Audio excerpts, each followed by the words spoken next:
Tiger pacer Hasan Mahmud আন্তর্জাতিক cricket খেলেছেন বছর চারেক ধরে। যদিও লাল বলের টেস্ট ফরম্যাটে চলতি বছর তার অভিষেক হয়। ভারত সফরের আগের 3 টেস্টে 14 উইকেট শিকার করেছিলেন হাসান।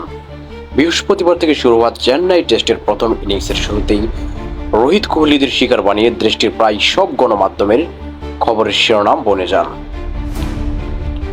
আজ টেস্টের দ্বিতীয় দিনে 92তম ওভারের দ্বিতীয় বলে বুমরাকে স্লিপে ক্যাচ বানিয়ে ভারতকে প্রথম ইনিংসে 376 রানে অল আউট করার পাশাপাশি নিজেও ব্যাক টু ব্যাক ইনিংসে 5 উইকেট শিকার করলেন হাসান মাহমুদ। রাওয়ালপিন্ডিতে দ্বিতীয় টেস্টে পাকিস্তানের দ্বিতীয় ইনিংসে 43 রানে 5 উইকেট নিয়েছিলেন হাসান।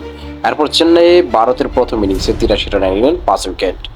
সেই সঙ্গে ভারতের মাটিতে কোনো বাংলাদেশি বোলার হিসেবে এক ইনিংসে 5 উইকেট শিকার করলেন হাসান।